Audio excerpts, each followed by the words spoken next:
The ballroom of Hollowmere Manor had never glittered so brightly. Sable Renwick stood at the edge of the marble balcony, one hand curled around the cold iron railing, the other pressed flat against the silk of her gown where it stretched over her stomach. Below her, 300 guests moved like jeweled fish through the great hall, their laughter rising in waves to where she watched from the shadows. Crystal chandeliers spun light across the painted ceiling. A string quartet played something delicate and old.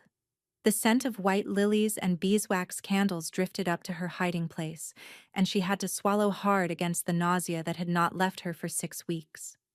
She should not have come. She had told herself 100 times that she would not come. She had told herself she would stay in the small suite the housekeeping staff had given her, that she would lie on the narrow bed and press a cool cloth to her forehead and wait for him to come find her, the way he always did. The way he had promised. But Caleb had not come for 3 nights. 3 nights of silence. 3 nights without a note slipped beneath her door. Without the soft knock against her window after the household slept. Without the heat of his body wrapped around hers in the dark. And the longer the silence stretched, the louder the whispers grew in the servants' wing. The engagement gala. The bride. The announcement that would seal the alliance between 2 of the oldest wolf families in the northern provinces. Sable had pressed her ear to the wall and listened, her heart breaking with every word. Now she stood above the celebration she had not been invited to attend, watching the man she loved laugh with a woman who was not her. He had not seen her yet. None of them had. The Eastern Gallery was meant for portraits and shadows, not for guests, and the sconces along its walls had been left unlit for atmosphere. Sable was nothing more than a darker shape against the dark, her midnight blue gown indistinguishable from the velvet drapes that framed the colonnade. She had chosen the color on purpose. She had chosen all of this on purpose. She had wanted to see him before she let herself believe. She had wanted to know. Caleb Varith stood at the center of the ballroom in a coat the color of storm clouds, his dark hair swept back from his forehead, his amber eyes catching every light in the room. Even from this distance, even through the glass of the partition, Sable could feel the pull of him. The mark on the inside of her left wrist throbbed in time with his pulse. The bond she had been told was sacred, was forever, was the rarest thing a wolf could find in this world, hummed beneath her skin like a struck bell. He had given her the mark on the night of the autumn moon, 6 months ago, in the orchard behind his family's hunting lodge. He had pressed his teeth to the soft inside of her wrist, where the veins ran blue and close to the surface, and he had whispered a vow against her skin that had made her weep. "You are mine, Sable Renwick, not because the council allows it, not because the bloodlines approve. You are mine because the moon decided it the day you were born, and there is nothing in this kingdom or any other that will keep me from you." She had believed him. She had believed him when he climbed through her window on stormy nights with rain in his hair. She had believed him when he traced the curve of her jaw with hands that shook. She had believed him 3 weeks ago, when she had finally found the courage to tell him about the dizziness, the strange tenderness, the missed cycles, and he had pressed his forehead to her belly and laughed through his tears, and said the words she had been so afraid to hear. A child. Sable, we are going to have a child. She had not told anyone else. She had not been able to. Her mother had died when she was 9. Her father had drunk himself into a grave the year after. The cousin who had taken her in had passed her to the Varith household as a kitchen girl when she was 16, glad to be rid of the burden, and Sable had spent 4 years scrubbing copper pots in the basement before Caleb had found her crying in the herb garden one summer evening and asked her name. He was the only family she had left. He was the only family she had ever truly had. And now she stood above his engagement gala with his child stirring beneath her ribs, and she watched as Marisol Aithwin drifted through the crowd toward him in a gown the color of poured cream. Marisol, her best friend. the girl who had shared her narrow bed in the servant's attic for 2 winters, who had braided Sable's hair before the harvest dances, who had sworn on her own mother's grave that she would carry Sable's secret to the end of her days. Marisol Aithwen, who had wept on Sable's shoulder 6 months ago when she confessed she had begun to dream of Calum, that she could not stop thinking of him, that she did not know what to do with the wanting. Sable had held her and stroked her hair, and told her gently that he belonged to another now, that the dreams would fade, that some loves were not meant to be ours. Marisol had nodded against her shoulder and whispered that she understood. 2 months later, Marisol had been promoted from the kitchens to the upper household. 3 months later, she had stopped sleeping in the attic. 4 months later, she had stopped speaking to Sable altogether. And tonight, in a gown that must have cost more than 3 years of a kitchen girl's wages, Marisol Aithwen walked toward Calum Vairith with her hand outstretched and a smile that did not reach her ice-pale eyes. The string quartet fell silent. Sable's nails drove into the iron of the railing. A hush spread across the ballroom like frost across a window pane, guest by guest, conversation by conversation, until 300 people stood waiting and breathing and watching as Calum Vairith took Marisol's hand in his. The patriarch of House Vairith stepped forward onto the small platform at the head of the room. He was an old wolf, silver-bearded, his voice carrying without effort to every corner of the hall. "Tonight," he said, "we honor an alliance generations in the making. The union of House Vairith and House Aithwen will bind the eastern and western territories of the kingdom in a bond of blood and loyalty that no enemy will ever break." He turned. "My son. The vow." Sable could not breathe. Calum stood very still. He did not look down at Marisol. He did not look at his father. His face, that beautiful familiar face, was strangely empty. His eyes had gone flat in a way she had never seen them go, even in the worst of his dark moods. There was a stillness to his body that did not belong to him. He stood the way a man stands in a dream, the way a body stands when something has stepped out of it and left only the shape behind. For one impossible heartbeat, Sable thought he would refuse. For one impossible heartbeat, she pressed her hand harder against her belly and let herself believe that he would speak her name instead. That he would tell them all, in front of every powerful wolf in the kingdom, that his vow had already been given to a kitchen girl in an orchard 6 months ago, and that no alliance of houses could undo what the moon had already sealed. She believed it for one heartbeat. Then Calum opened his mouth.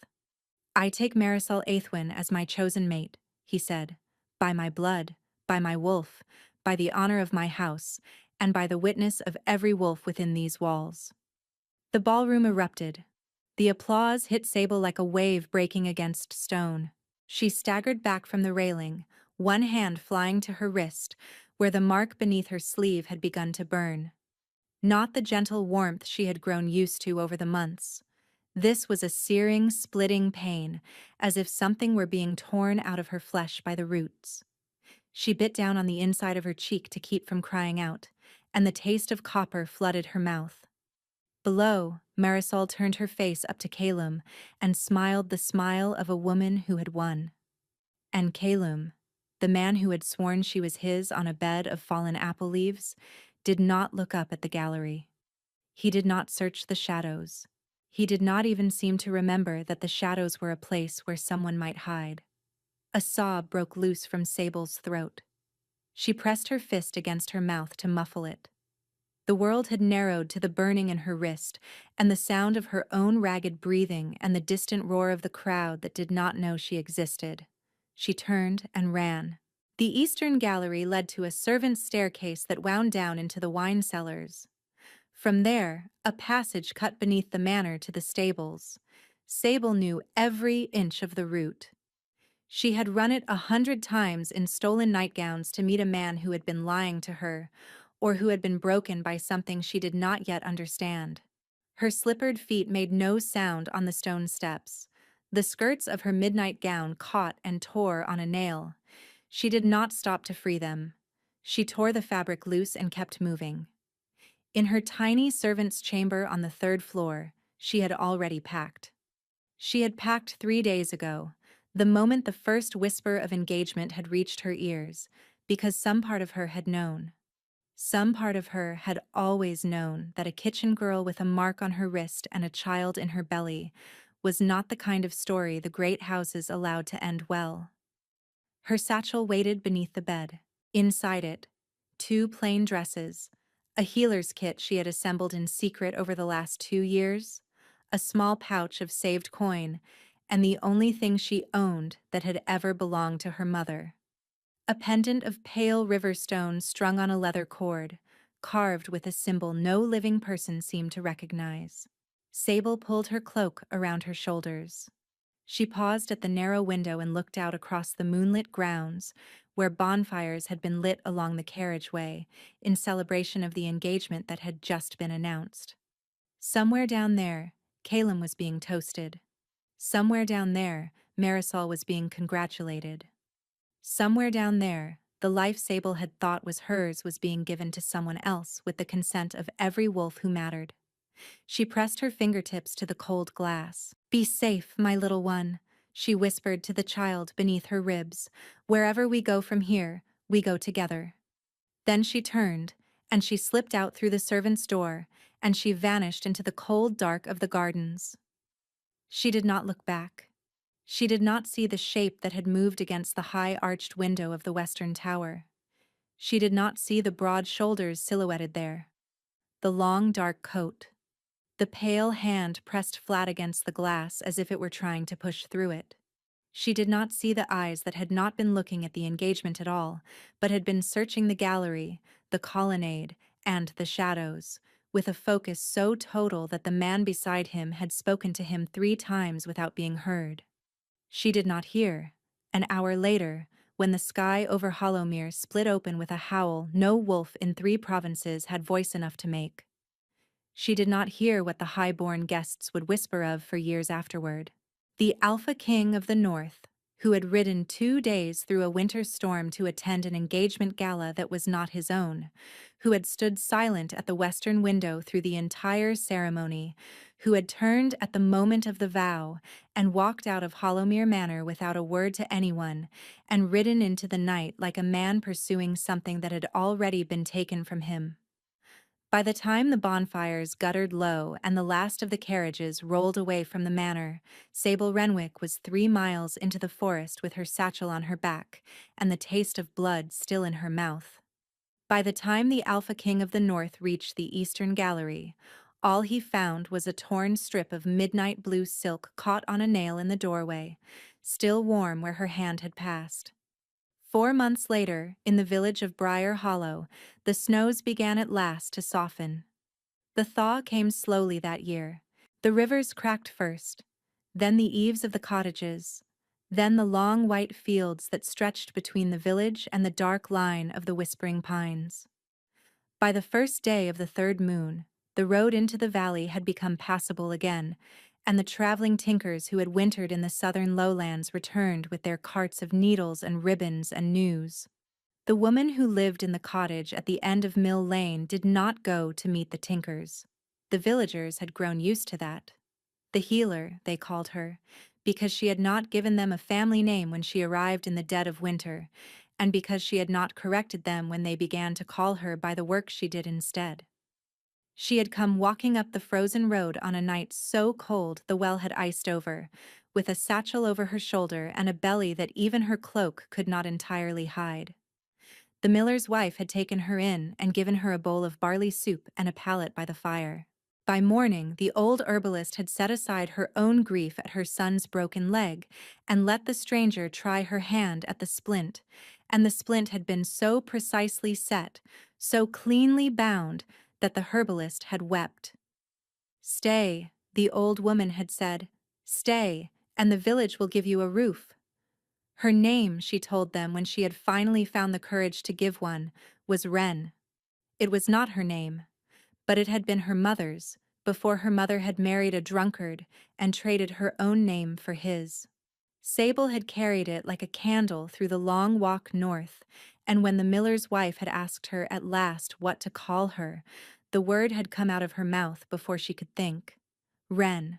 A small brown thing that hid in hedges and sang only when no one was looking. It suited her well enough. In the 4 months since her arrival, Wren had become something the village had not known it needed. She set bones. She drew out fevers. She brewed teas for the hard coughs that plagued the children at the end of every winter, and she made poultices for the old men whose joints had begun to fail.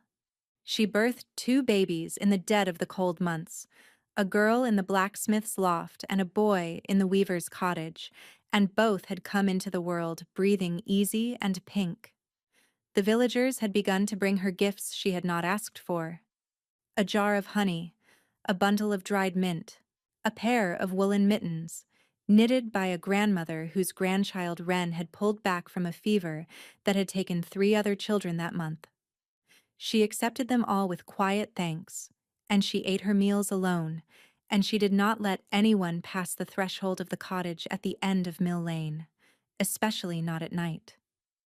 At night, Wren stood in the small back room of the cottage with both hands pressed flat against the wall, and she breathed through the burning in her wrist that had not stopped since the night she had run from Hollowmere. She had examined the mark 100 times by candlelight. By every law of wolf kind she had ever been taught, it should have faded. A mating bond rejected was a mating bond severed. The moon did not permit such things to linger. Within a fortnight at most, the mark of a faithless mate should pale to nothing more than an old scar, and within a season, even the scar should disappear. Hers had darkened.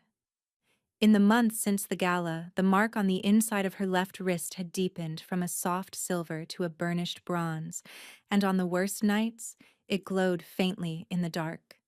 She had taken to wrapping a strip of linen around her wrist at all hours, and she had begun to wear long sleeves even when the fire was high. She did not understand what was happening. She did not want to understand. To understand would be to hope, and to hope would be to die. Her belly had grown round and heavy beneath her aprons. The midwife who lived 2 villages over had ridden out to see her in the 2nd month and had laid her hands gently on Wren's stomach and told her, with the careful tone of a woman who had delivered too many children to be wrong, that she felt 2 heartbeats. 2. Wren had wept that night until the candle burned down. She had wept for the children who would never know their father. She had wept for the man she had loved, who had stood in a ballroom and given his vow to another woman. She had wept for the girl she had been only 6 months ago, the girl who had still believed that love was enough, and she had buried that girl somewhere along the road north, in a snowdrift, with her old name. And then she had risen the next morning and brewed tea for the cooper's daughter, and she had not wept again. That was the Wren who walked out of the cottage on the first true day of the thaw, with a basket on her arm, intending only to gather the wild garlic that came up early in the meadow beyond the lane. It was the children she heard first, a clatter of small boots on the wet road, voices high and breathless.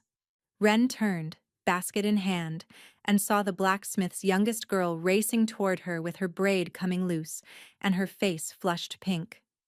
"Mistress Wren, Mistress Wren, the tinker says." "Slow down, little one." Wren caught the girl's shoulder and steadied her. "Breathe." "The tinker." The girl gulped air. "He came up from Greyford. He says there are riders on the southern road, riders with the mark." "What mark?" The girl's eyes were huge. "The wolf and the crown." The basket slipped from Wren's hand and tumbled into the mud. The wolf and the crown was not a sigil of any house she knew. It was not the mark of House Vairith, whose shield bore 3 black ravens. It was not the mark of House Aithwen, whose banners showed a silver doe. The wolf and the crown belonged only to one being in the entire kingdom, and that being had not ridden south of the Iron Mountains in 11 years, the Alpha King of the North. "How many riders?" Wren heard herself ask. Her voice sounded very far away. The tinker said 20. "Maybe more." He said they were stopping at every village and asking for a woman. The world tilted. What kind of woman? Wren whispered.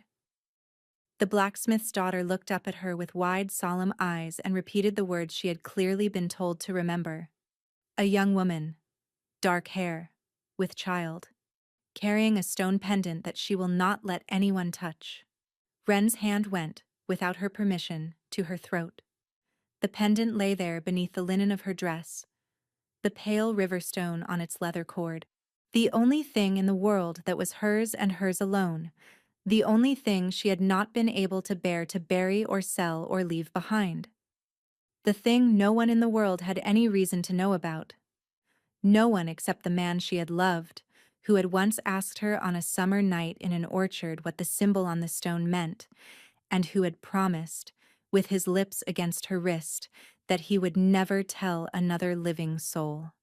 Wren stood in the mud at the edge of Mill Lane with her hand at her throat and her 2 children stirring in her belly, and she understood, with a cold and terrible clarity, that someone she had once loved had broken his only promise, and that the Alpha King of the North was looking for her.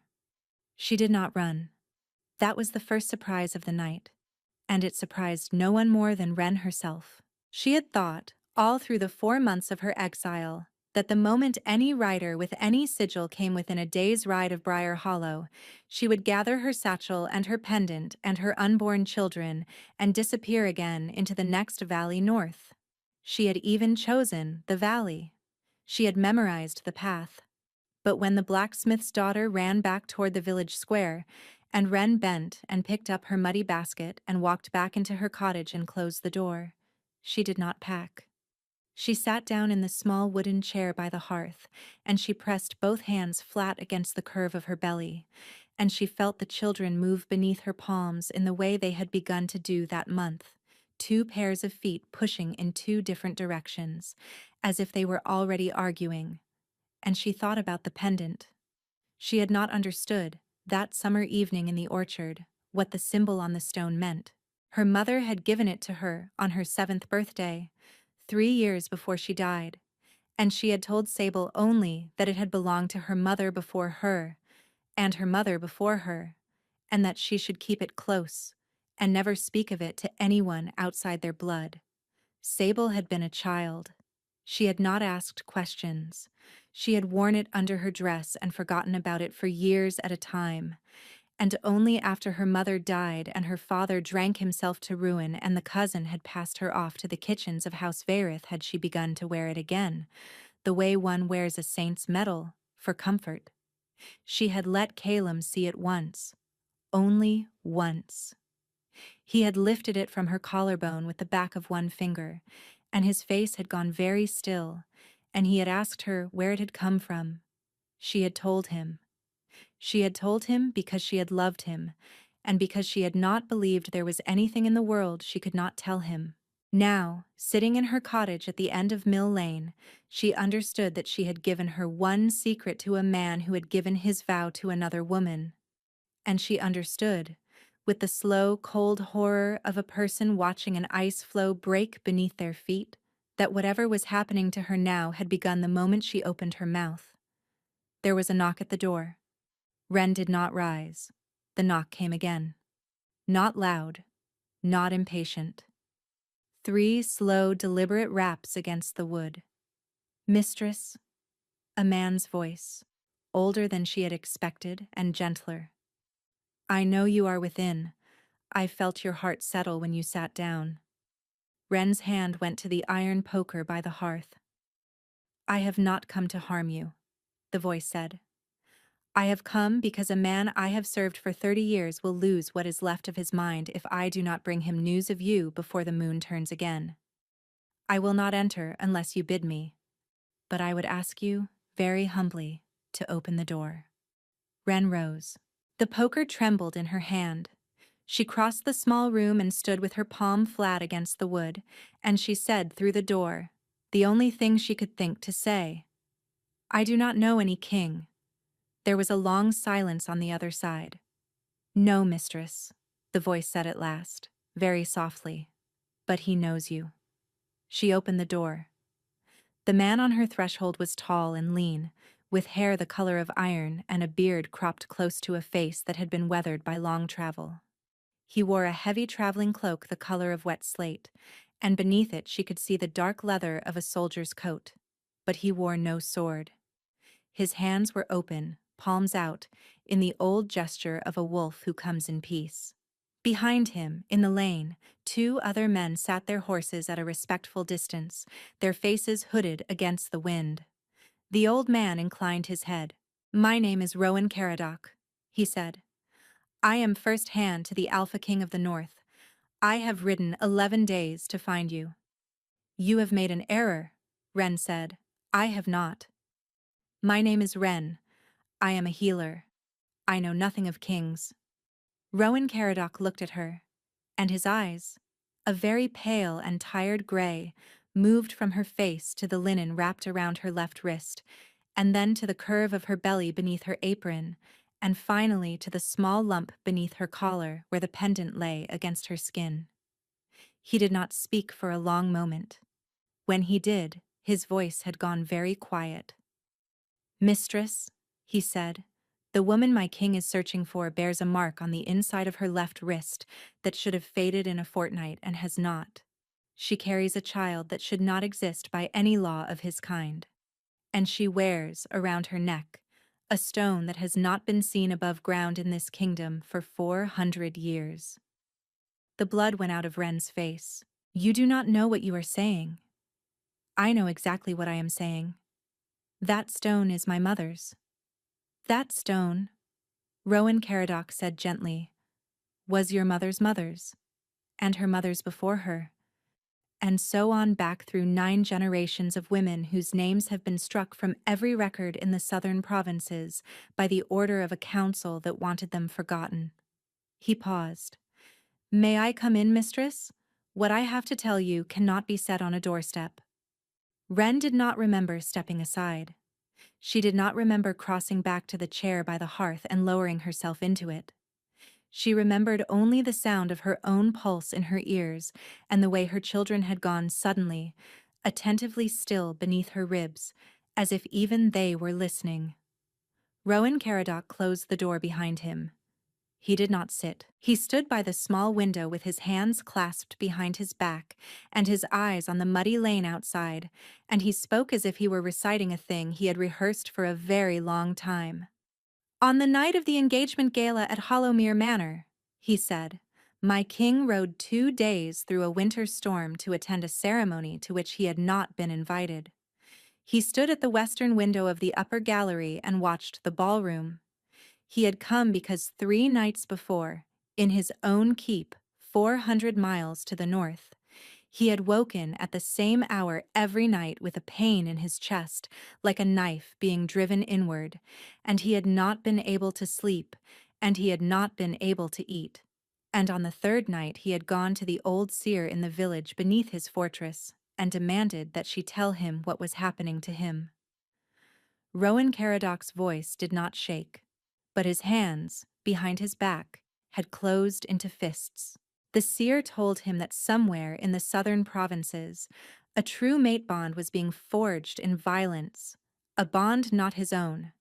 She told him that the woman at the heart of it was being hunted, and that if he did not ride south and find her before the next moon, she would die, and the line that ran in her blood would die with her. Ren could not breathe. "He rode the next morning," Rowan Caradoc said. "He rode 2 days. He stood at the western window of Hollowmere and waited for a face he had never seen, and instead, he watched a young man in a storm-gray coat speak a vow to a woman in a cream-colored gown, and he watched a shadow on the eastern gallery turn and run." Rowan Caradoc turned at last to look at her. "My king never saw your face that night, mistress. He saw only the strip of silk you tore on the doorway. He has been searching for you ever since. He has searched 7 provinces. He has questioned 40 villages. He has slept perhaps 2 hours of every night in 4 months." The old man's pale eyes were very steady. "He does not know who you are. He does not know your name. He knows only that the bond that woke in his chest on the third night before that gala has not faded since, and that wherever you are alive, and that he will find you, or he will lose what is left of himself trying. Ren pressed her fist against her mouth. There is more, mistress. I cannot. You must hear it. Please. The man who spoke the vow that night, Rowan Caradoc said, did not speak it of his own will.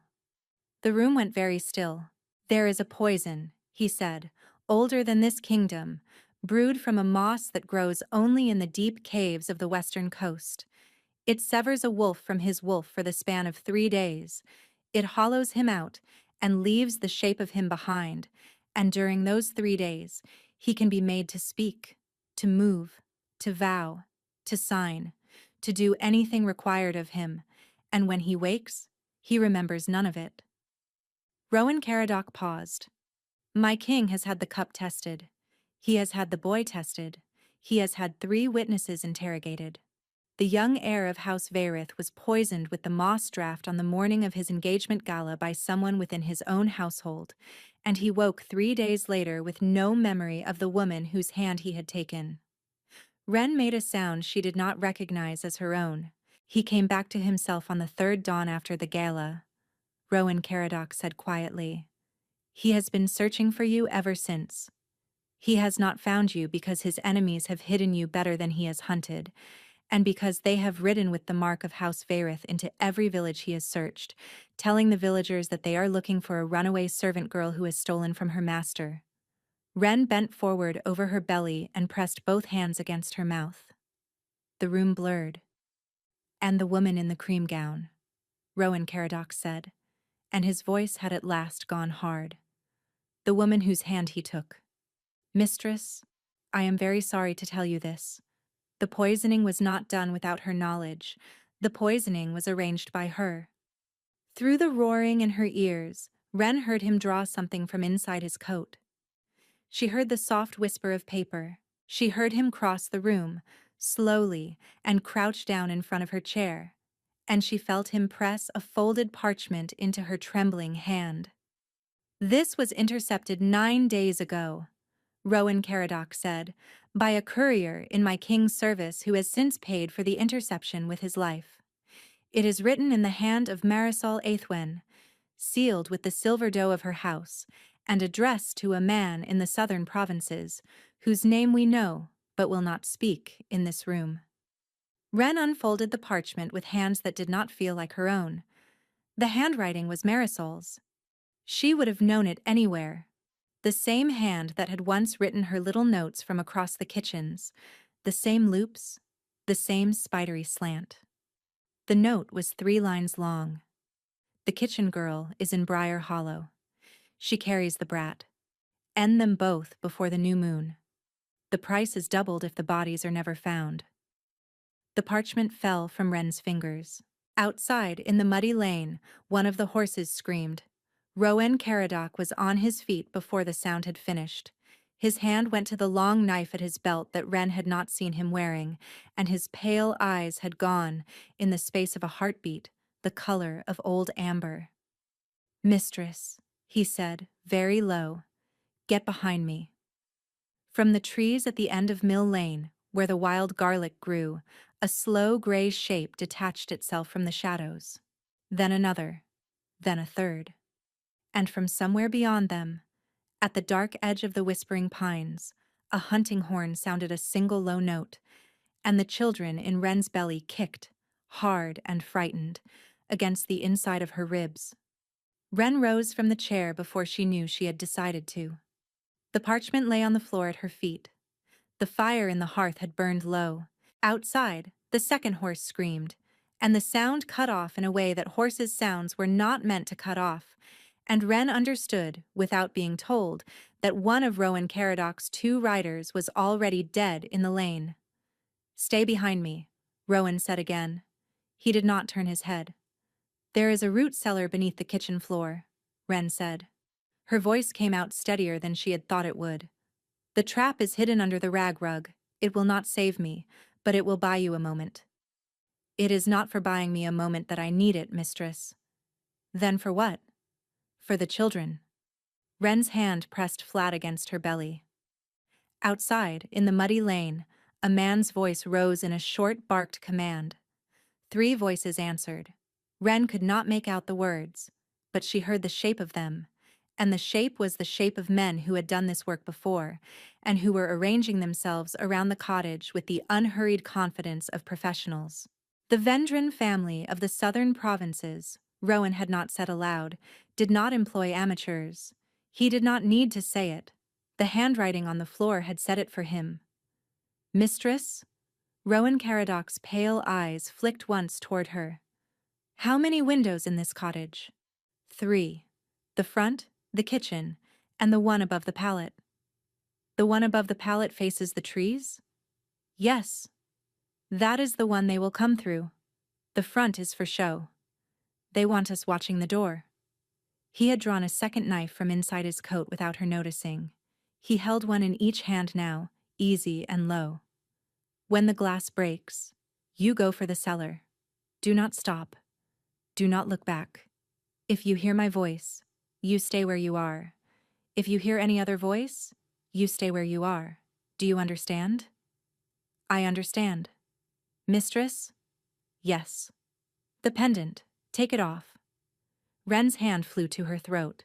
Take it off, he said again, and hold it in your fist. Do not let them see it. Do not let them touch it. If they take it from you, everything we have done tonight is for nothing. She did not ask why. There was no time. She lifted the leather cord over her head with shaking fingers, and the pale river stone settled cold and heavy into her palm. The moment her skin closed around it, the burning in her wrist eased, just a little, as if the stone had drawn some of the heat into itself. A pane of glass exploded inward above the pallet. Wren ran for the cellar. She heard the first body land on the wooden floor behind her. She heard Rowan Caradoc move with a speed that belonged to no man his age, the sharp, wet sound of his knife finding its mark, the crash of a body folding against the wall. She did not look. The rag rug had already been kicked aside in her flight. She dropped to her knees, fumbled the iron ring of the trap door, hauled it upward against the weight of her belly, and went down the short ladder into the dark. The trap fell shut over her head. For a long moment there was nothing but her own ragged breathing and the dirt-cold air of the cellar and the dim light leaking through the cracks in the boards above. Wren pressed her back to the cold earth wall and clutched the pendant against her chest, and she listened. There were 3 of them in the cottage now. She could hear their boots. She could hear Rowan breathing in short, hard sips of air, the way a man breathes when he has taken a wound and is not letting on. She could hear the kettle on the hearth get knocked askew and clatter to the stones. She could hear, very faintly, a 4th voice from outside the cottage, calling instructions. The cellar, the 4th voice said. Calm, almost bored. There will be a cellar, find it. Wren's heart slammed against her ribs. A boot passed directly over her head. Dust sifted down through the cracks and settled in her hair. She did not breathe. She did not move. The boot paused, turned a slow half-circle, and paused again. A second boot joined it. Here. A man's voice, thick with the accent of the southern provinces. The rug was kicked. Look at the dirt, she went under. Open it. The old man. We'll be dead in another minute. Open the cellar. There was a heavy, soft sound from above. The old man going down to one knee, perhaps. A grunt of effort. Then the trapdoor above Wren's head shuddered, and she understood with a cold clarity that they were going to lift it, and that when they did, she would have no more than the time it took to draw breath before a knife or an arrow or a hand came down on her. She closed her fist around the pendant. She did not pray. She had stopped praying somewhere along the road north. Instead, she did the thing she had not done in 15 years, the thing her mother had made her practice every night for the 3 years before she died, the thing Sable had thought, all this time, was only a child's game. She breathed in, and she said the 4 words her mother had taught her, in the language Sable had never understood, and had never been told the meaning of. The pendant grew warm in her hand. Above her, the trap door came open. The man who had bent to lift it was perhaps 30 years old, broad through the shoulders, with a wolf's amber eyes and a fresh cut across his jaw where Rowan had marked him. He looked down into the cellar, and his eyes met Wren's, and he opened his mouth to call to the others. He did not get the chance. The pale river stone in Wren's fist flared. Light came out of her palm. Not the cool moonlight of a wolf shift, not the warm gold of a hearth fire. A clean white light, the color of the inside of a shell, the color of the sky just before snow. It poured up out of her closed hand and through the open trap, and struck the man above her in the chest, and he made a sound she would remember for the rest of her life. A sound like a man waking from a dream he had not known he was inside, and he fell backward away from the trap door without a cry. Wren stared at her own fist. The pendant pulsed against her palm like a second heart. Something her mother had said to her once on a winter evening when the wind was high and Sable had been small enough to sit on her mother's lap, came back to her now with the force of a struck bell. You are not what they will tell you. You are. You are not a kitchen girl. You are not a healer's daughter. You are the last in a line of women who could put their hands on the world and ask it to listen. One day, my love, the world will ask you back. Be ready. Wren had laughed because she had been 6 years old, and her mother had only smiled and tucked her hair behind her ear and had never explained. Wren closed her eyes for one long heartbeat. Then she climbed the ladder. Rowan Caradoc was on his knees by the hearth when her head cleared the trap. 2 men lay dead at his feet. A third man, the one who had opened the trap, lay sprawled on the floorboards with his eyes wide open and breathing in the slow, stunned way of a man who could not remember his own name. Rowan had a hand pressed to his side. Blood had soaked through his coat in a wide, dark patch and was running between his fingers onto the stones of the floor. He looked up at Wren as she came out of the cellar, and his face changed. Mistress, he whispered. There is one more outside, she said. Mistress, your eyes. Rowan, your eyes are white. There is one more outside. He gave the orders. He has not come in because he is waiting to see who comes out. Rowan Caradoc looked at her for a long moment, and Wren did not know what he saw. But she saw his throat work, and she saw something move in his face that was not fear and not awe, and not quite either, but a thing that held a little of both. Then we will not give him what he is waiting for, Rowan said. He put one bloody hand on the floor and pushed himself up. Stay behind me. We are going out the back. You are bleeding. I have bled before. Rowan, mistress. He turned his head, and his pale eyes met hers, and they were very clear. If we wait inside this cottage, more will come. They will come with archers and with fire, and your light will not save you from a roof that has been set alight from the outside. We go out the back. We make the trees. The man my king sent with me, the second rider, his horse may still be alive in the lane, and if it is not, there are wild horses in the lower meadow that I can call. He paused. Can you ride? I can ride. Even now, I can ride. Then come. The back door of the cottage opened onto a narrow strip of garden where Wren had been growing winter cabbages, and beyond that, a low stone wall, and beyond that, the dark line of the whispering pines. Rowan went first, low and fast, his knife in his uninjured hand. Wren came after him with the pendant clutched against her chest and one hand pressed beneath her belly to support its weight. The cold air bit at her face. The mud sucked at her slippers. She had not had time to put on her boots, and she did not care. They were at the stone wall when the fourth man stepped out from behind it. He was younger than Wren had expected, and unmasked. A clean-shaven face, fair hair tied back, a long traveling coat. He did not look like an assassin. He looked like a clerk. The crossbow in his hands, however, was not a clerk's, and the bolt set into it gleamed dully in the moonlight with the dark sheen of something that had been steeped in poison. "First Hand of the North," the young man said pleasantly. "I have been told to take you alive if convenient. I have been told to take her alive at any cost." He raised the crossbow. Rowan Caradoc stepped between Wren and the bolt without seeming to move. "Run, mistress," he said quietly. Wren did not run. The pendant in her fist had gone hot. White light leaked between her fingers in thin, bright lines. Without thinking, without deciding, without even knowing what she meant to do, she opened her hand and held the stone out toward the young man with the crossbow, the way one holds a candle out into a dark room. The light did not strike him. It struck the bolt. The poisoned tip of the crossbow bolt flared white. The young man's eyes went wide.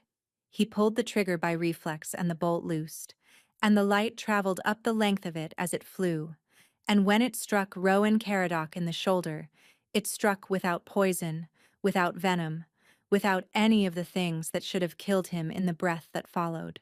Rowan grunted. He went to one knee. The young man stared at his crossbow. "What?" he said. "Did you just do?" Wren did not answer. She did not know. A howl rose from the direction of the whispering pines. It was not a wolf's hunting howl. Wren had heard those in the long winter nights at Hollowmere, when the household wolves ran the eastern woods. This was something else. A howl with a voice in it. A howl with a word in it.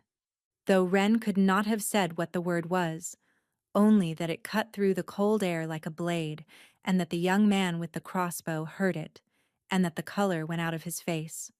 He did not wait to see what was coming. He turned and ran. He made it perhaps 20 paces before the thing came out of the trees. Wren had thought, standing on the eastern gallery at Hollowmere 4 months ago, that she had seen the largest wolf a man could become. She had been wrong. The shape that broke from the line of the whispering pines was bigger than any wolf had a right to be. Its fur was the deep silver black of wet slate, and its eyes burned a color Wren had never seen on a living thing, a green so pale it was almost white, a green like the inside of a glacier. It did not hunt the young man with the crossbow. It did not need to. It ran past him, ran through him as if he were not there at all, ran in a long, low lope that ate the distance between the pines and the stone wall.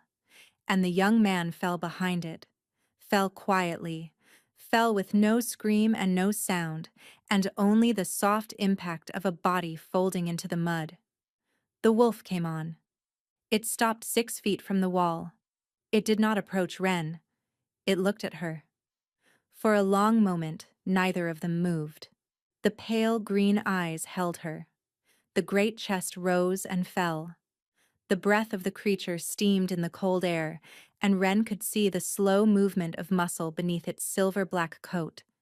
And she could feel something through the open palm of her hand, something traveling along the line of light from the pendant, something searching, searching, and finding. The bond in her wrist, the bond she had thought was a wound, the bond she had thought belonged to a boy in a storm-gray coat who had spoken a vow to another woman, lit up beneath her sleeve like a struck match. It was not the same bond. The realization hit Wren so hard she put her hand on the stone wall to keep from going down. It was not the same bond. The thing that had burned in her wrist for 4 months was not the mark Calum had given her in the orchard. The mark Calum had given her had faded. She understood that now, with a clarity that arrived all at once. The mark on her wrist now, the mark that had darkened to bronze, the mark that had glowed faintly in the dark, was a different mark. A second mark. A mark that had been laid over the first one, the way a deeper ink is laid over a fading one, and that had been growing into her skin for 4 months without her knowing. A mark she had not consented to and did not remember receiving. A mark that belonged to the wolf standing in the lane. The wolf took one slow step forward. It did not shift. It did not speak.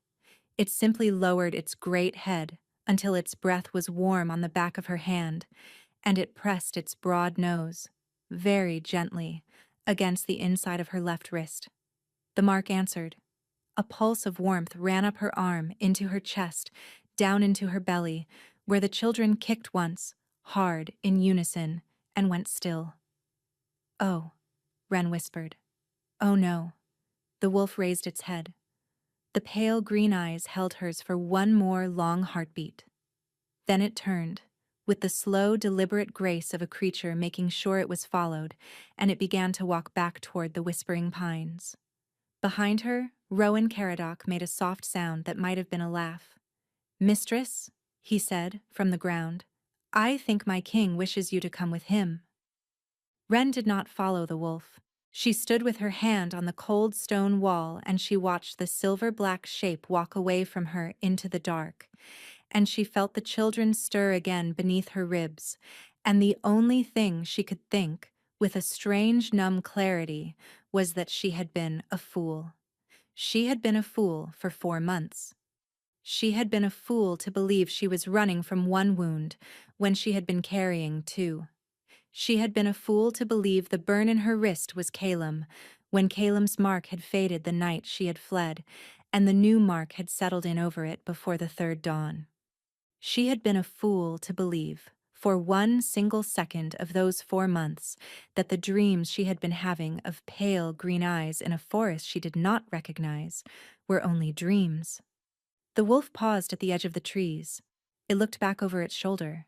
"Rowan," Wren said, without turning her head. "Stand up."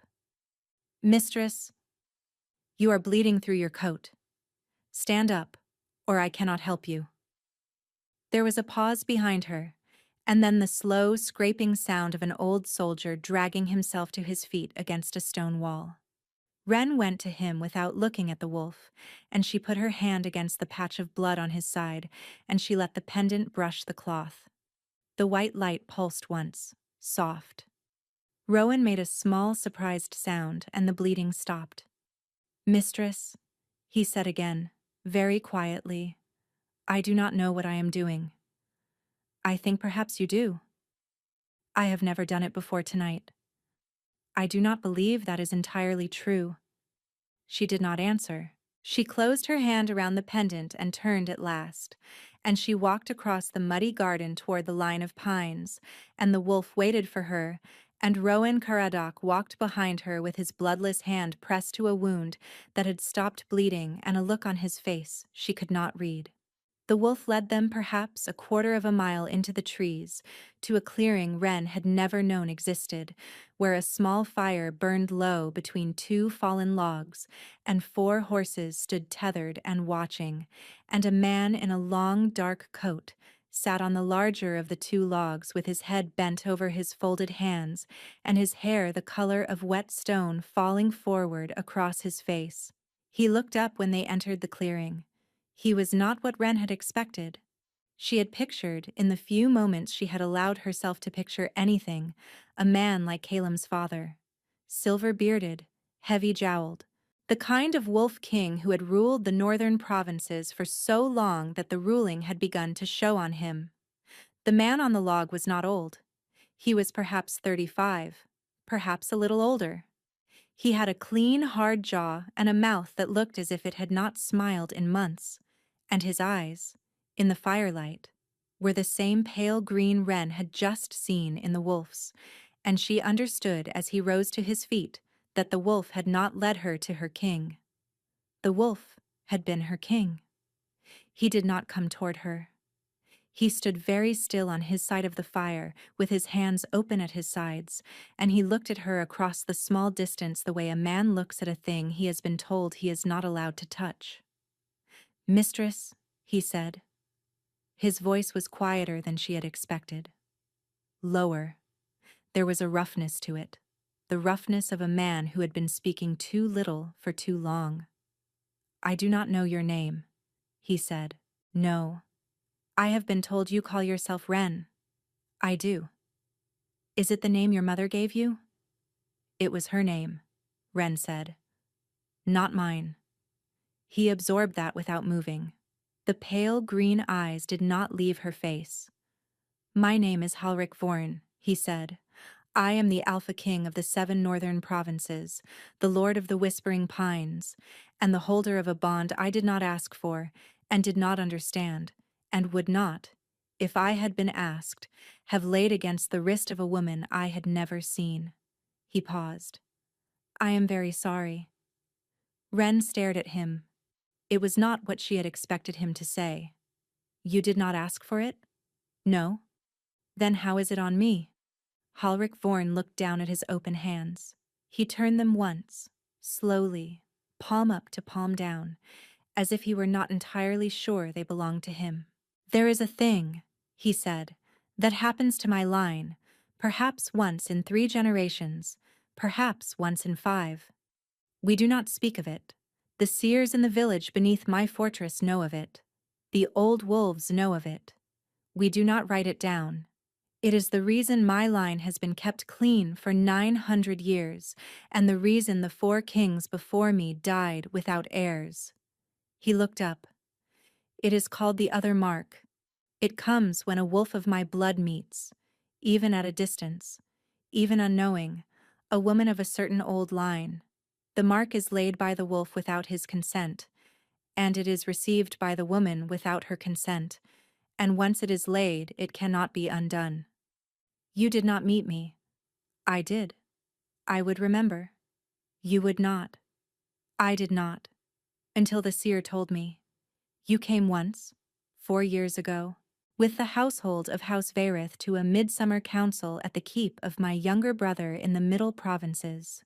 You were one of 3 girls sent up from the kitchens to carry the wine. You were 16 years old. You would not have looked at me. I would not have looked at you. The mark does not require looking. It requires only proximity and a recognition between 2 old lines that the wearers themselves do not know they carry. Wren put her hand against the trunk of the nearest pine. 4 years, she said. Yes. 4 years? The mark sleeps until it is needed. It wakes when the woman it was laid upon is in mortal danger. It wakes, in our oldest stories, on the night a daughter of the line is widowed or orphaned or betrayed or hunted.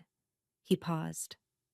It woke in me 3 nights before the gala at Hollowmere. Wren closed her eyes. The seer told you, she said, to ride south. Yes. She told you a true mate bond was being forged in violence. She did. It was not yours. No. It was Calum's. Halric Vorn was silent for a moment. I understood that, he said carefully, when I stood at the western window and saw the boy speak the vow. I understood that my mark was not the mate mark. The mate mark belonged to the boy in the storm gray coat. My mark was the other thing, the older thing, the thing that does not ask to exist. He looked at her. I had ridden 2 days to find a woman I did not know. I had stood in a window and watched her run from a man who had been poisoned into betraying her.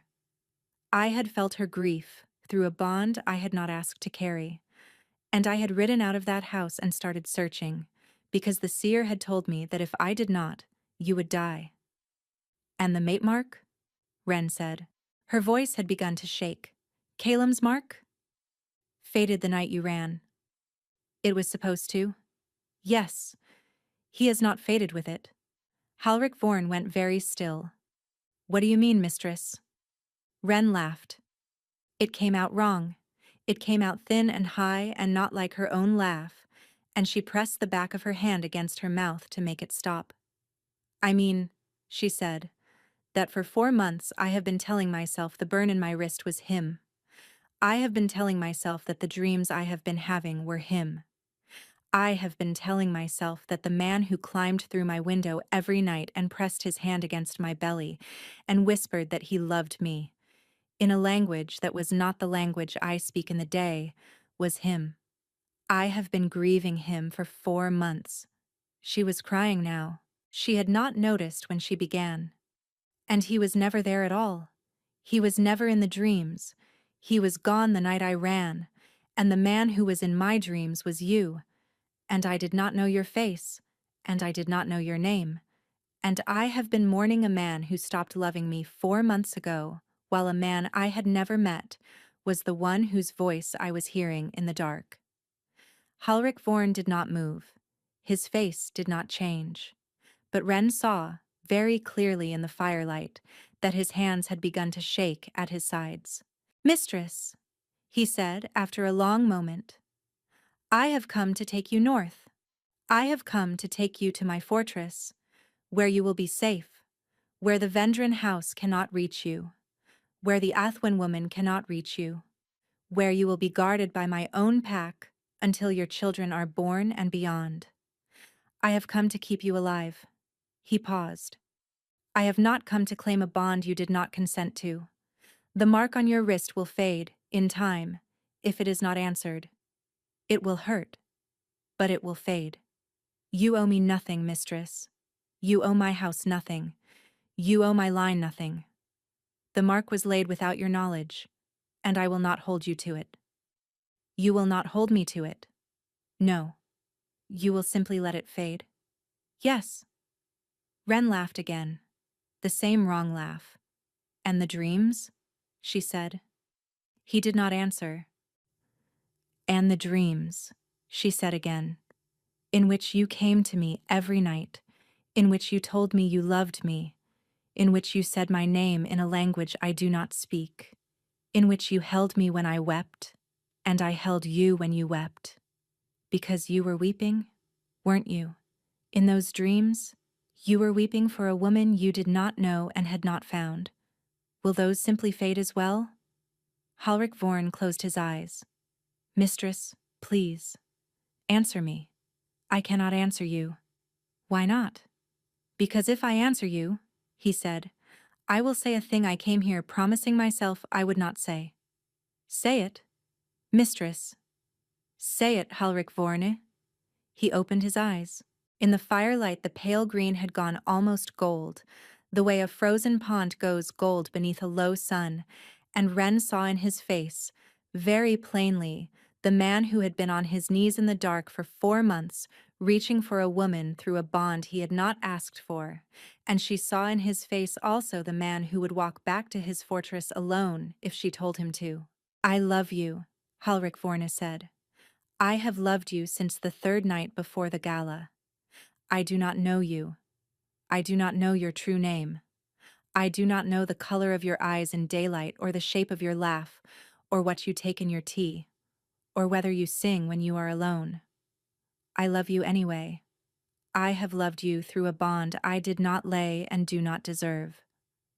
I will love you whether you come north with me or you do not. I will love you whether you speak to me again after tonight or you do not. The mark will fade. The love will not." He drew a long breath. "There. I have said it. Now please come north. The Vendran house has tracked you to this village, and they will come again, and I cannot hold this clearing for more than another hour." The fire snapped between them. Ren looked at him across it. She thought, with a clarity that surprised her, of a girl in a midnight blue gown who had stood on a balcony 4 months ago and waited for a man to look up at her. She thought of how that girl had run. She thought of how she had not been the same girl since. "I am not coming north because of the mark," she said. "I know. I am coming north because there are men in this kingdom who want to put a poisoned bolt into my children, and you have horses, and I do not." "I know, mistress." "And because I would like to know," she said, more quietly, "what color your eyes are in daylight." Halric Vorn looked at her for a very long moment. He did not smile, but something in his face eased, the way a held breath eases, and he inclined his head, very slightly, the old wolf gesture of a king accepting a gift from a hand he had not dared to ask. "North, then," he said. They rode out of the whispering pines at the low gray hour before dawn. Halric Vorn did not put Ren on her own horse. He had brought a mare for her, a steady russet-coated thing with a long, patient face. But he led the mare unmounted at the back of their column, and he set Wren on the saddle in front of him on his own black stallion, with a heavy fur-lined cloak draped over both their shoulders and his arm wrapped low and careful around her waist, where the children rode. "You are exhausted, mistress," he had said, when she had tried to refuse. "You have not slept. You have lost blood. The roads are not even, and a fall from a saddle at this stage is not a fall a healer can mend. Ride with me, or ride in a litter, and we cannot afford the slowness of a litter. Choose." She had chosen. The first hour of the ride passed in silence. Wren sat very stiffly against him at first, holding her own weight off his chest, her spine a rigid line beneath the cloak. The cold was bitter. The road was rough. The children were awake in her belly and turning slowly, and the steady rocking of the horse under her was making her sick. But she did not lean back. She would not lean back. She did not know yet what she felt about the man behind her, and she was unwilling to teach her body the shape of him before her mind had caught up. He did not press her. He did not speak. He held her steady on the saddle with a hand that did not touch her any more than was needed to keep her upright, and he watched the road over her shoulder, and the 4 wolves of his guard ran in a wide loose ring around them through the trees on either side, silent as smoke. It was Rowan Caradoc, riding at her left, who broke the silence at last. "You will not believe me, mistress," he said, "but he has been like this since I have known him." "Like what?" "Quiet, patient, apologetic, when there was nothing he had done to apologize for." Rowan kept his eyes on the road. "He was raised in a great deal of grief, my king. His mother was killed in a border raid when he was 11.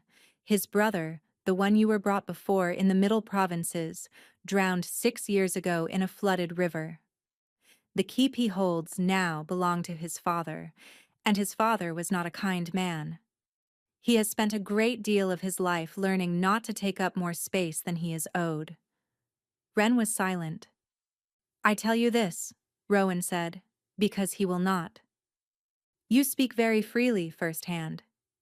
"I speak freely because I have ridden behind him for 30 years, and I have never seen him as he is tonight.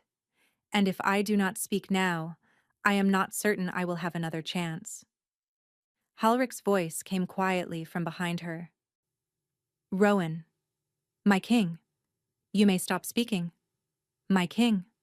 Rowan subsided, but Wren caught beneath her shoulder the faintest movement of Halrick's chest that might have been the suppressed beginning of a laugh. After a while, against her will, she let her spine soften by a degree, then by another. By the second hour she had let her shoulder rest, very lightly, against the front of his coat, and the warmth of him beneath the wool was so unexpected and so unlike the cold that had lived in her since the night of the gala that she could not bring herself to pull away again. Halrick did not comment. She thought he had perhaps stopped breathing for a moment.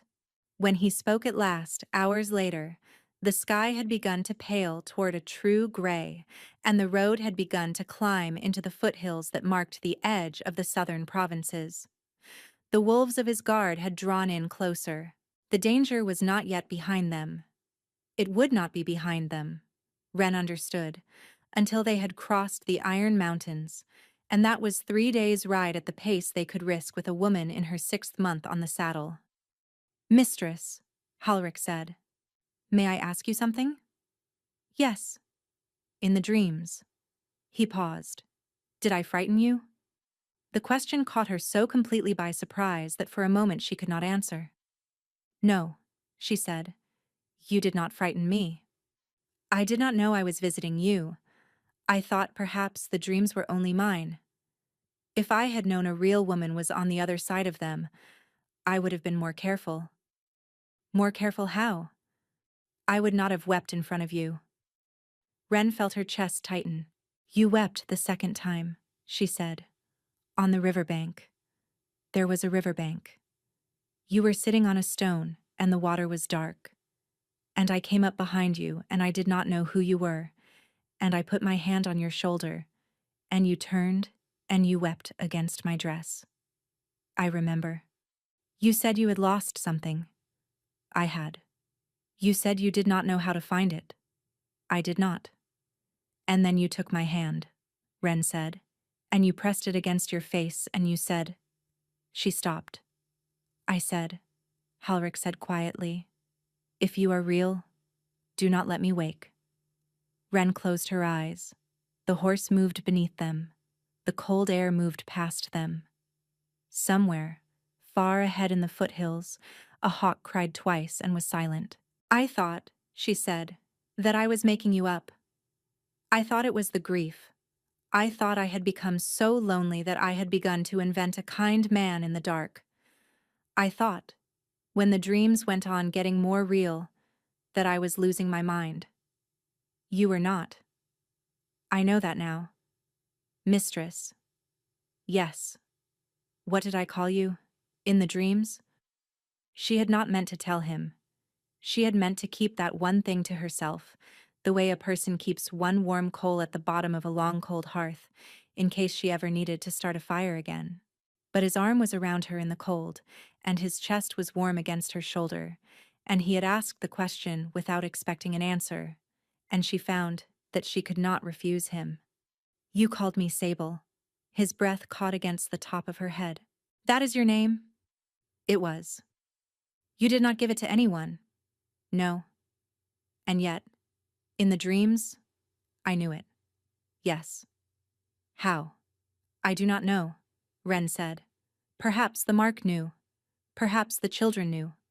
Perhaps somewhere between us, in the dark, there was a thing that knew us better than we knew ourselves.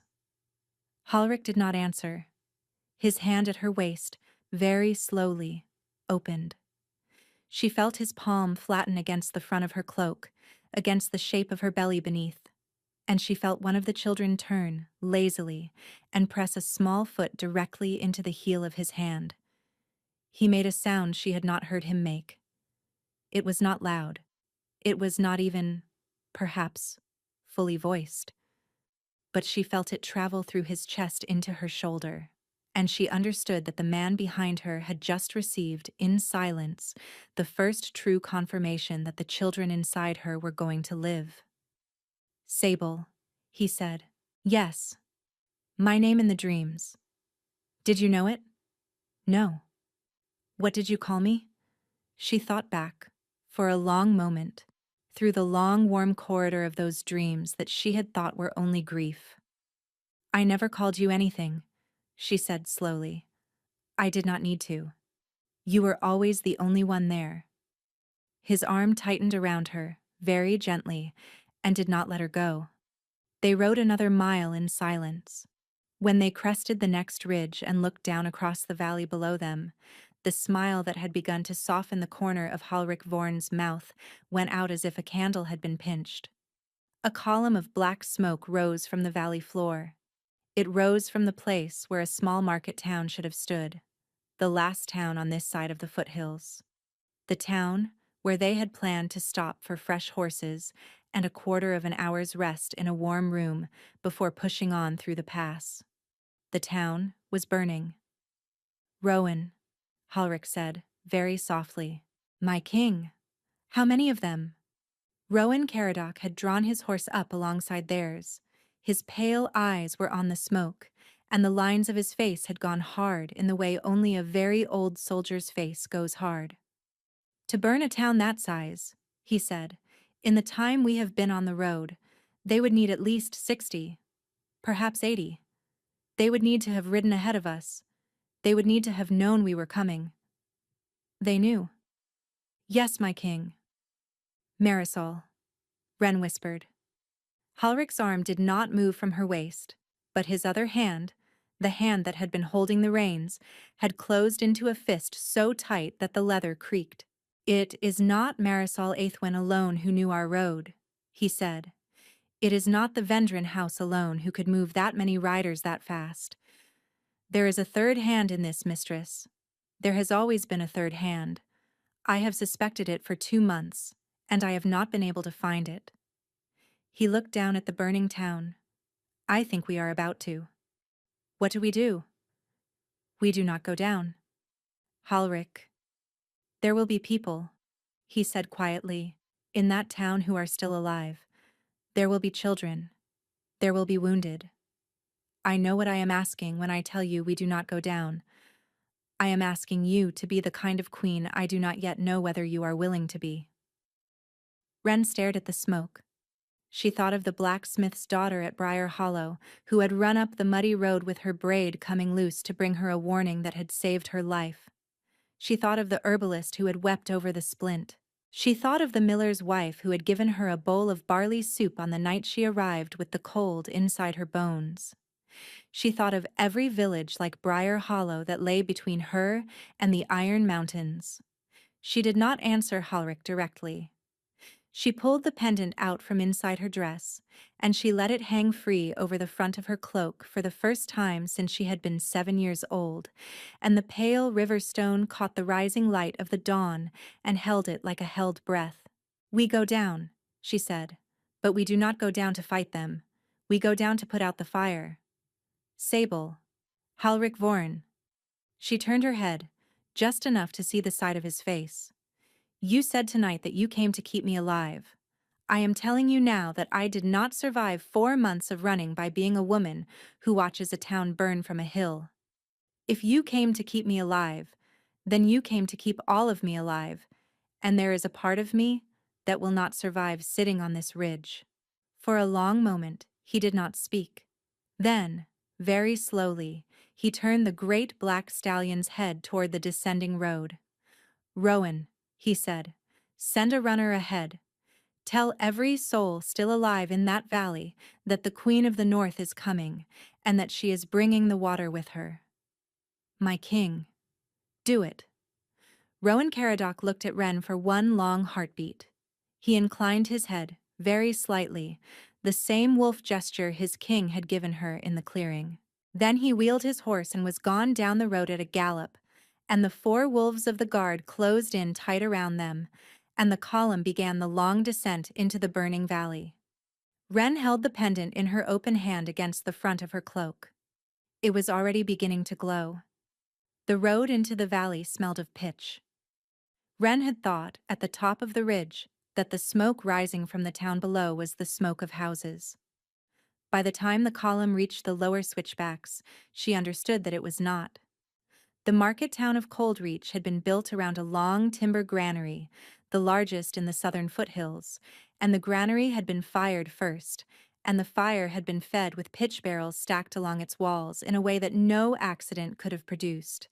The wind off the mountains was driving the flames sideways into the cottages along the eastern lane. Halric Vorn reined in 20 paces from the first burning roof. "Rowan," he said quietly. "The wells." "3, my king. North side, south side, and beneath the bell tower." "Sable." "Yes." "Can you do with a well what you did with the bolt?" She looked down at the pendant in her hand. It was already warm. The pale river stone had begun to pulse with that clean white light again, the way a heart pulses when a person has been running, and she did not know what she could and could not do, and she did not have time to learn. "I do not know," she said. "I have not tried." "Then we will try," Halric said. "Together." He swung down from the saddle in one long motion, and he reached up for her, and Wren let him take her by the waist and lift her down. The cold mud of the road was hard beneath her slippers. Halric kept one hand at the small of her back, steadying her, and he did not move his hand even when she had her balance, and Wren did not ask him to. The first survivor reached them as they stepped past the burning sheep pen. It was a girl, perhaps 12 years old. Her hair was singed at one side, and her hands were red, and she was carrying a younger child against her hip, whose breathing was the ragged, shallow breathing of a child who had taken in too much smoke. The girl saw the column of riders and stopped. Her eyes went to Halric first, and to the wolves of his guard, and she opened her mouth to say something, and no words came. Wren went to her without thinking. "Give him to me," she said. The girl shook her head. "Give him to me," Wren said again, more gently, and she knelt in the mud despite the weight of her own belly, and she opened her cloak so that the light of the pendant fell across the small, slack face of the child the older girl was carrying. I am the healer of Briar Hollow. Give him to me, and run to the bell tower well, and tell every soul you find on the way that the water there is about to come up cold and clean, and they may drink from it as much as they need. Do you understand? The girl nodded, very slowly. She passed the child down into Wren's arms. Wren had healed perhaps 200 people in her 4 months at Briar Hollow. She had set bones, and drawn fevers, and stitched cuts, and brewed teas. She had thought, until tonight, that she was a healer, because she had a steady hand and a good memory for herbs. She understood now that she had been a healer because she had been her mother's daughter, and because her mother had been her grandmother's daughter, and because something in the line of women whose names had been struck from the records had been waiting in her hands for 35 years to be asked to come out. She pressed her palm to the child's small chest. The pendant flared. The light that came out of her hand this time was not white. It was the soft gold of a hearth, and it sank into the child's chest the way warm honey sinks into bread, and Wren felt, very clearly, the moment the smoke that had been clogging the small lungs lifted free of them, and the moment the small heart, which had been stuttering, took up a steady rhythm again. The child opened his eyes. He looked at Wren without fear. "Mama," he said. It was not the right word for her, but it was the word he had, and he reached up with one small soot-blackened hand and touched her face. And Wren made a sound that was not a sound she had made before, and she pressed her cheek against his soot-blackened hair and held him. Above her, very softly, Halric Vorn said, "Sable, I am here. There are more. I know." She rose, with the child still in her arms, and she carried him to the older girl, who was waiting and weeping, and she set him into the older girl's hands, and she said, "Run." The girl ran. Wren turned to Halric. "Take me to the wells," she said. What happened over the next half-hour, the survivors of Coldreach would tell their grandchildren about for the rest of their lives, and the survivors' grandchildren would tell theirs. And by the time the story had passed through enough mouths to become a song, it would no longer be a story about a queen who put her hand into 3 wells and called the water up to put out a fire. It would be a story about a small woman in a torn midnight blue cloak with a stone glowing at her throat, who walked through a burning market town with a king at her side, and who knelt at the lip of the bell tower well, and who said 4 words in a language no one in the valley had ever heard, and who watched as the water came up over the stone rim of the well, and ran down the sides and gathered itself, in the air, into a long ribbon of clean, cold light that moved against the wind, against the slope, against the laws by which water in this kingdom was meant to move, and that found the burning granary, and put it out.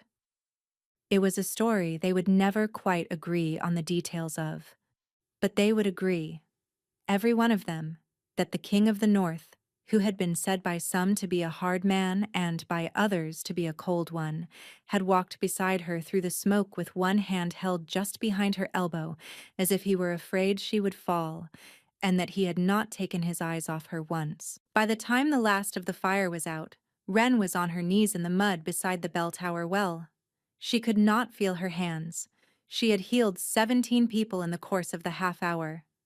She had pulled smoke from 4 sets of lungs, set 2 broken arms, closed a head wound that should have killed an old man, and brought back a baby who had stopped breathing 20 minutes before they reached his mother.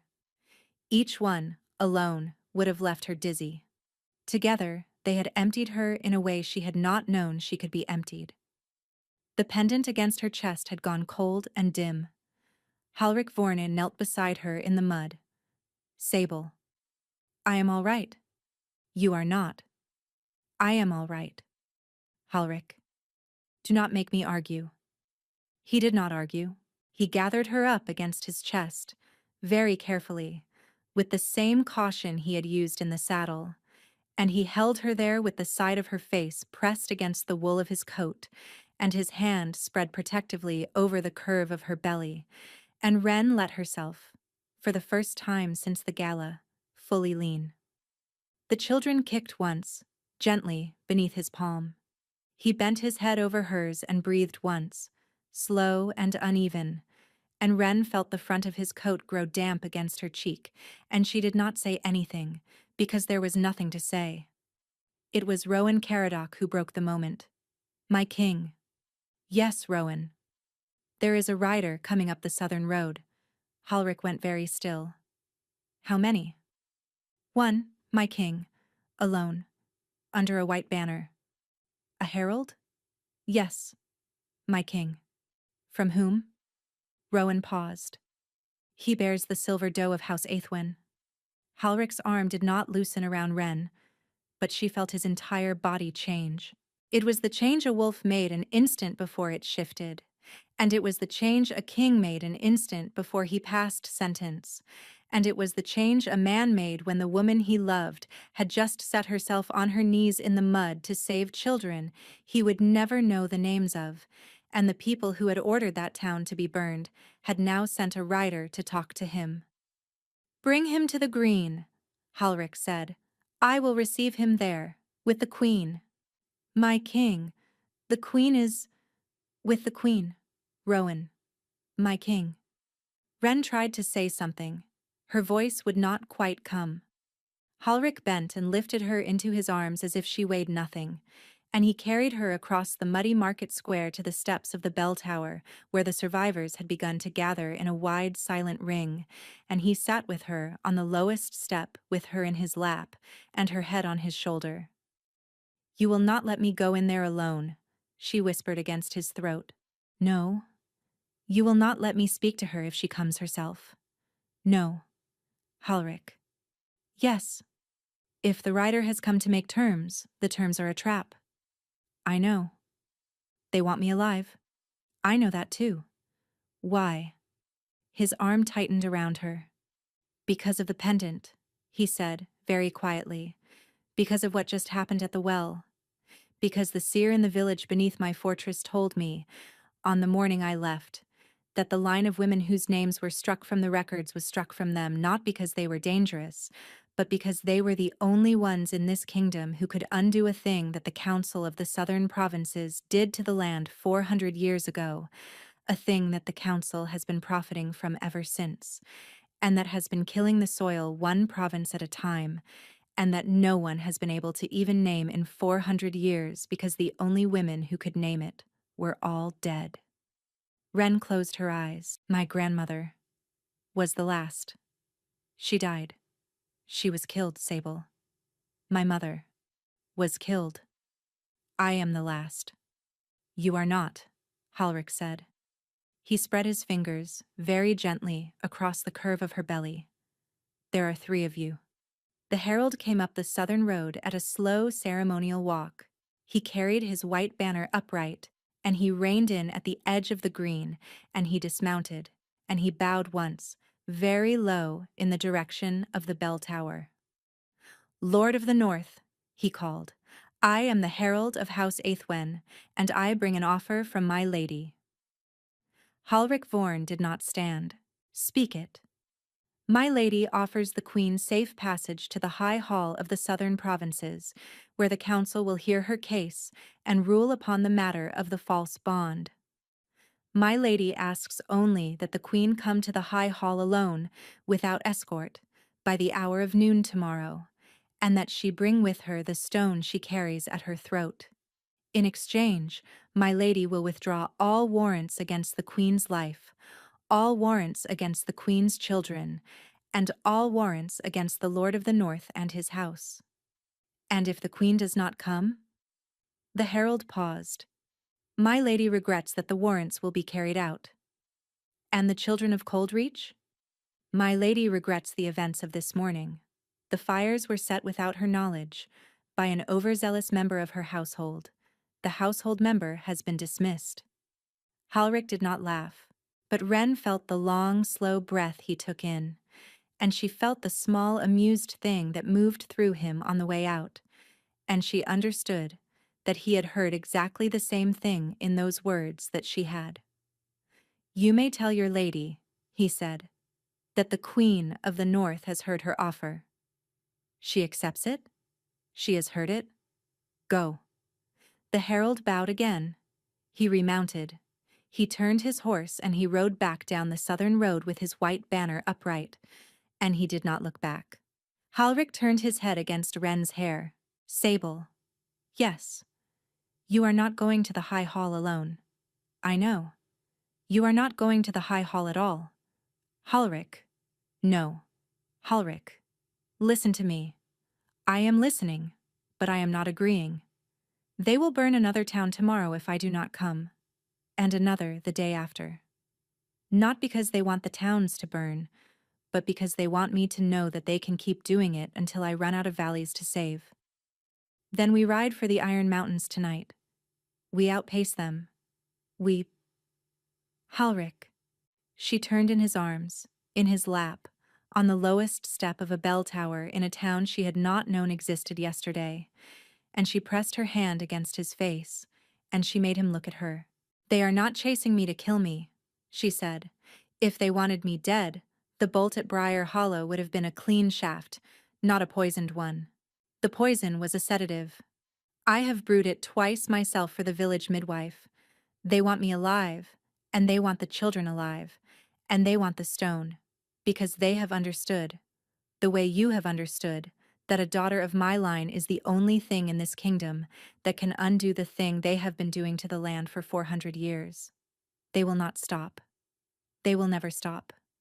Not until I walk into the high hall and I face them in front of the council, and the council itself sees what it has been protecting. Sable. I have to go, Halric. Not alone. No," she said, very quietly. "Not alone." She took his hand and turned it palm up between them, and she pressed her own palm flat against his, the way two people press their hands together to measure the difference, and she felt the bond in her wrist answer. Not the burn it had been for 4 months. Something steadier. Something that had stopped fighting itself. "I am going to walk into the high hall," she said, "with the king of the north on one side of me, and the first hand of the north on the other side of me, and the 4 wolves of the king's guard at our backs, and the pendant of 9 generations of struck-out women at my throat. I am going to tell them, in front of the council, what they did to the land. I am going to tell them what they did to my grandmother, and what they did to my mother, and what they tried to do to me. I am going to name Marisol Aethwen by her true name, and I am going to name the third hand whose name we do not yet know. And then I am going to do, in front of the council, what my mother taught me to do when I was 6 years old and did not yet understand. And after that, Halric Vorn, I am going to come home with you." He was crying. He did not know it. "Home where?" he said. His voice broke on it. "Wherever you are." He kissed her. It was not like Calem's kissing in the orchard. It was not the kiss of a young man who had been told all his life that he could have what he wanted. It was the kiss of a man who had ridden 11 days through a winter storm to find a woman he did not know, and who had stood at a western window and watched her run, and who had searched 7 provinces for 4 months without sleep, and who had told himself every one of those nights that he would let her go if she asked him to, and who had not been asked. It was the kiss of a man who had, against every intention he had ridden south with, been answered. Wren kissed him back. The bond in her wrist, the bond she had spent 4 months mistaking for the worst thing that had happened to her, lit up beneath her sleeve like a struck match, and held. The survivors of Coldreach, gathered in their wide silent ring around the bell tower, did not look away. They had earned the right to see it. They rode for the high hall at first light. Halric Vorn did not sleep that night. Rowan Caradoc did not sleep. The 4 wolves of the guard slept in shifts of 1, and the people of Coldreach who had houses still standing put Wren herself into a clean bed in the upper room of the bell tower's keeper, with the keeper's wife sitting up beside her with a candle, And Wren slept without dreams for the first time in 4 months, and woke in the cold dark before dawn, with her hand on her belly and a steadiness inside her she had not felt since she had been 7 years old. She rose. She dressed in the clothes the women of Coldreach had brought her in the night. They had taken her torn cloak and her travel-stained dress, and they had washed and mended what could be mended, and they had brought from the chest of the woman who had been the wife of the burgomaster a gown the color of deep river water, with long sleeves that hid the bond mark on her wrist, and a high collar from which the pale river stone could hang openly. They had braided her hair the way the women of the southern provinces had braided their daughters' hair on the day of their first naming. They had pinned the braid with a single white flower from the burgomaster's wife's own garden. When Wren came down the steps of the bell tower into the gray dawn, the entire town of Coldreach had gathered in the square. They did not cheer. They did not bow. They stood in silence and watched her walk the length of the square to the place where Halric Vorne waited beside the great black stallion. And when she reached him, the burgomaster, who had nearly died of his head wound the morning before, stepped forward and took her hand and pressed his forehead against the back of it. "Queen of the North," he said, "we will tell our children's children that you were here." Wren bent and put her hand against his face.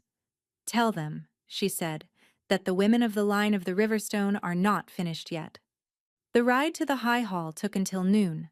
The High Hall of the Southern Provinces had been built 400 years ago, on the site of the council that had ordered the names of the Riverstone women struck from every record. Halric told her the history quietly, as they rode. He told her things the seer in the village beneath his fortress had told him on the morning he left. He told her about the binding the council had laid into the soil of the southern provinces 400 years ago, a working that drew the strength of the earth slowly upward into the great houses of the south and left the soil thinner and thinner with each passing generation, and how the binding had been laid by 12 men of 12 houses, and how the council had, ever since, been 12 seats, and how the seats had passed from father to son for 400 years without question, and how the line of the women who alone could break that binding had been hunted and killed, generation after generation, every time they came too close to remembering what they were. "And Marisol Aethwen?" Wren asked. "Is the daughter of the 11th seat?" "The Aethwens hold one of the 12. They have held it for the full 400 years."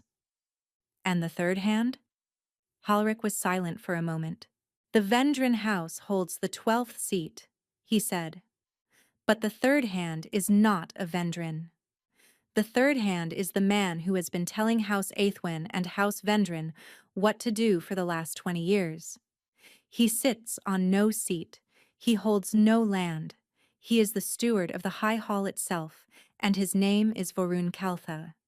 "Caltha? Yes. My grandmother's name," Wren said slowly, "was Aelin Caltha." Halric Vorn looked at her. "I know. She was killed by her own family. By her own brother, the grandfather of Vorun Caltha. He has been hunting his own line. For 400 years, the men of the Caltha house have been killing the women of the Caltha house. It is the oldest of the 12 houses. It was the first to bind. It will be the last to fall." Wren rode in silence for a moment. "And Calum," she said, "is in a holding cell in the eastern wing of the High Hall," Halric said quietly. "My riders took him from the Varith estate 3 nights ago, when we understood the Aethwens would try to use him against you again. He is unharmed. He has been told nothing of where you are. He will be released after the council, into whatever life he chooses to make from what is left of his." Wren nodded, slowly. She did not ask whether she would see him. She did not yet know whether she wanted to. Wren rode the last mile of that road in silence. The High Hall rose at the head of a long stone causeway across a flat gray lake. It was a building of dark stone and high narrow windows, and there were 12 banners flying above it, and the 12th, on the western tower, was the silver doe of House Aethwen. The council had assembled in the great chamber. 12 men sat in 12 high-carved chairs. A 13th chair, slightly lower, slightly to one side, was occupied by a thin, gray-haired man in a dark robe whose face Wren did not need to be told to recognize. Vorin Kaltha had her grandmother's eyes. He did not look at her when she entered. He looked at his folded hands. Marisol Aithwin sat at the foot of her father's chair on a low cushion. She wore a gown the color of a winter sky. Her hair had been let down for the occasion, and she was beautiful in the way she had always been beautiful, and she did not look at Wren either. Calum Vairith was not in the room. Halric Vorn walked Wren the length of the chamber on his arm. He did not bow at the foot of the dais. "Council of the Southern Provinces," he said. His voice was not loud. It did not need to be. "I bring before you Sable Renwick of the line of Calthy, daughter of Iselma Calthy, granddaughter of Aelin Calthy, great-granddaughter of Mireth Calthy, and so on back, through 9 generations of women whose names you have struck from your records and whose blood you have spilled. And I bring her here today to speak to you in their voices, and to do, in this hall, the thing they were killed to prevent." The chamber went very still. Vorin Kalta lifted his head at last. "My niece," he said. Wren did not answer. She walked, on Halric Vorna's arm, to the open space at the foot of the dais. She turned her back on the council. She faced instead the long pale stone of the floor and the seam in the stone that ran the length of the chamber from the dais to the great doors, and the small dark mark in the center of the floor where the binding had been laid 400 years ago. She knelt. It cost her, in her 6th month, to kneel. Halric knelt with her, one hand under her elbow, the other against her back. Rowan Caradoc knelt at her left shoulder. The 4 wolves of the guard who had come up the causeway with them and had been allowed into the chamber as her escort under the laws of Parlier knelt in a half-circle behind them. Wren put both hands flat against the cold stone of the floor. She closed her eyes. She said the 4 words her mother had taught her, in the language her mother had not lived long enough to teach her the meaning of. The pendant at her throat went white. The white light ran down her arms, into her hands, into the stone. It did not flare outward. It sank inward. It went down, through the stone of the floor, through the stone of the foundations, through the stone the high hall had been built upon, into the binding the 12 men had laid 400 years ago. The binding answered. It did not answer Wren. It did not have a voice for that. It answered the line that ran in her blood, and it answered the children that turned beneath her ribs, and it answered the pendant her mother had given her on her 7th birthday, and what it gave back, when it answered, was 400 years of locked-away strength in the soil of the southern provinces, rising at last, the way a tide rises when the moon at last comes back into the right house. Vorin Kalthi screamed. It was not a scream of pain. It was the scream of a man who had lived for 70 years on stolen ground, and who had felt, in the space of a heartbeat, the ground decide that it would no longer carry him. He clutched at his chest. He fell forward out of his low chair. The other 11 men of the council clutched at their own chests, every one of them, and one by one they fell forward in their high-carved chairs, and their faces went gray, and their hands went to their throats. They did not die. The binding had not been a thing that could be killed by killing them, and Wren had not come to kill them.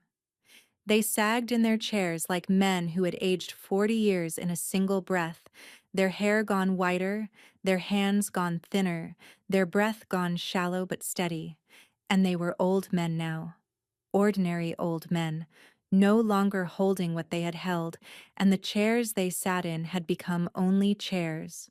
Marisol Aithwen had not fallen. She had risen. She had crossed the chamber in 3 quick strides, and she had drawn from beneath her gown a long, thin knife, the color of bone, and she had put the knife against the side of Wren's throat before Halric Vorn could move. The chamber froze. "Stand up," Marisol said. Her voice was not steady. "Stand up, Sable, or I will open your throat in front of every wolf in this room." Wren opened her eyes. She did not stand. "Marisol," she said very quietly, "look at me. Stand up. Marisol, look at me. I will do it. I swear by the silver doe I will do it. You ungrateful little kitchen rat. You do not know what you have just done." "I know what I have just done." "You have killed my father." "I have not killed your father. I have only made him an old man. He will live another 10 years on the stipend of the new council, the same stipend as everyone else.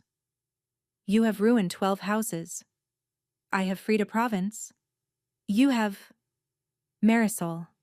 The knife was shaking against Wren's throat. The cold of it was very precise. Halric Vorin had not moved. Rowan Caradoc had not moved. The 4 wolves had not moved. Every wolf in the chamber understood, at the level of breath, that any movement would be the movement that killed her. Wren reached up very slowly, and she put her hand over Marisol Aithwin's hand on the hilt of the knife.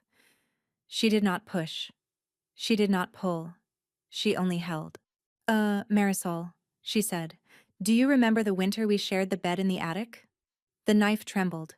"Do you remember," Wren said, "the night the wind came in through the cracked pane, and we laid your blue shawl over the both of us, and you cried because your hands were too cold to feel, and I held them between mine until you slept?" Stop. "Do you remember telling me that winter that you had never had a sister?" Stop. "I remember it." "Sable. You are not going to open my throat, Marisol." "I will." "You will not. Because I have not come to take your house from you. The Aithwins will hold their lands. You will hold them, after your father, because there is no one else in your line, and the new council I am going to convene tomorrow will have 12 seats, and one of them will be yours, and you will sit in it as the first woman of the southern provinces to hold a seat in 400 years, and you will sit beside the 11 men or women you have spent your life trying to outmaneuver. And you will earn your place at that table the way they will earn theirs. And the bond you took from me at Hollowmere Manor by poisoning a boy who had loved me is gone now. And Calum Vairith woke this morning in a holding cell in the eastern wing of this hall, where Halric Vorin's men placed him last night under guard for his own safety. And he is no longer yours either. But he is not coming back to me, Marisol, because he is not who I want. And what I want is sitting beside me. And what I want is what is inside me. And what I want is the council I am going to build out of the ruin of yours. And you can be in it, or you can be in a cell. Choose. The knife slipped. It did not fall. Marisol's hand had not let go of it, but the edge had come away from Wren's throat by half an inch, and her hand had begun to shake too hard to hold the angle. Marisol Aithwin sank to her knees on the cold stone. She did not let go of the knife. She held it against her own thigh with both hands, the way a child holds a thing she has been told to give up. And she put her forehead against the floor, and she made a sound that was not a sound Wren had ever heard her make in 15 years of knowing her. Wren reached out, and after a long moment she took the knife. She put it on the stone beside her. She put her hand on the back of Marisol Aithwin's bent head. "You are not forgiven," she said. "Not today. Perhaps not for many years. But you are not dead, and your house is not dead, and the children inside me have one of your braids tied into the pattern of their mother's hair, and that is something." Marisol wept against the cold stone. Halric Vorin, beside Wren, was looking at her in a way no one had ever looked at her in her life. "Sable," he said. "Yes. I would like to take you home now." "All right. I would like, if you will allow it, to claim the bond that has been growing between us properly, before the wolves of this hall, so that there can be no question afterward." "All right. Now? Now." He turned to her on his knees beside her on the cold floor of the high hall, and Wren turned to him, and the wolves of the guard rose and stepped back, to give them the small ring of space the old custom required, and the 11 old men who had been the council watched in silence from their high carved chairs, and Marisol Aethwin wept against the stone, and Wren put her hand against Halric Vorn's jaw, and tilted her own head, and bared the place where her shoulder met her neck. Halric Vorne bent his head. He set his teeth, very carefully, against her skin. Sable Renwick of the line of Calthy, he said, against her throat. I take you as my mate, by my blood, by my wolf, by the honor of my house, and by the witness of every wolf within these walls. From this hour forward, what is mine is yours. What is mine to spend, I will spend on you. What is mine to defend, I will defend with you. And what is mine to lay down, I will lay down beside you. There is no other I will name. There is no other. There is no other. He bit. The bond sealed. The white light at her throat, and the gold light in her hands, and the pale green light in his eyes met in the small space between them and folded into one. And Wren saw, in that one fold of light, every dream she had had of him in 4 months, and every night he had reached for her through the dark, and every grief he had carried alone in a fortress at the end of a long road, and she let him see, in return, every day of Briar Hollow, and every winter of the attic, and every moment of the eastern gallery, and every mile of the road north. And the bond did what bonds were meant to do, and the two of them came out of it, knowing each other entirely. When he lifted his head, there were tears on his face. There were tears on hers as well. She set her own teeth, very carefully, against the place where his shoulder met his neck, and she gave him the answer the bond required, in her own voice, in her own words.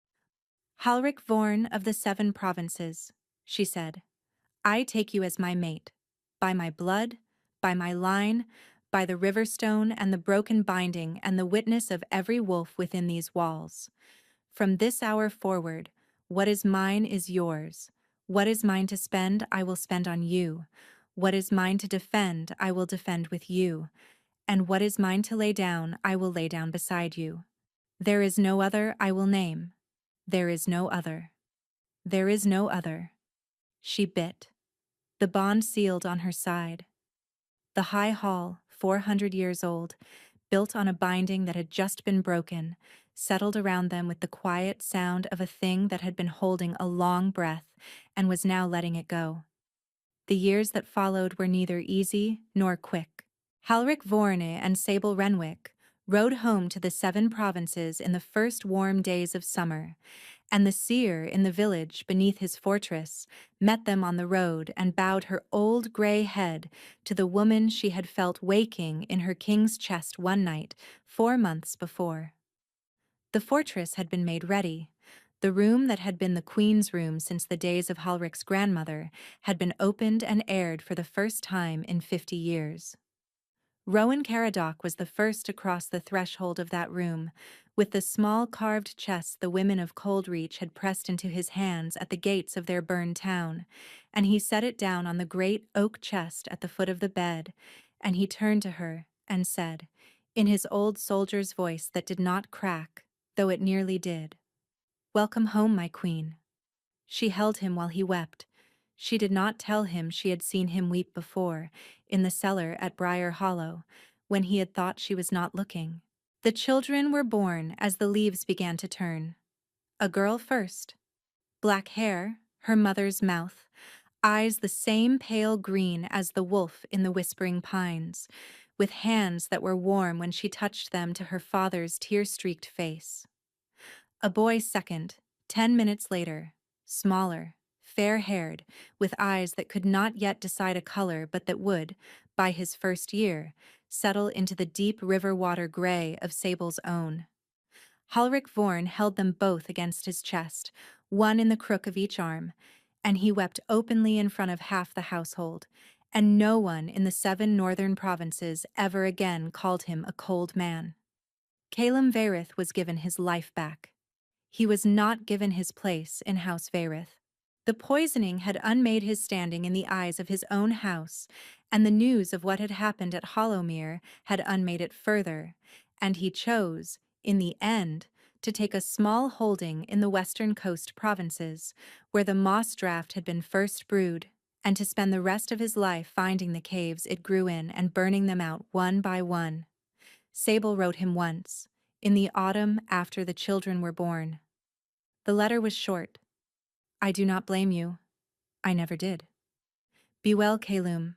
He did not write back, but the year after, a basket of pears from the orchard behind his small holding arrived at the gates of the fortress in the north, with no note, and the year after that, another, and the year after that, a third.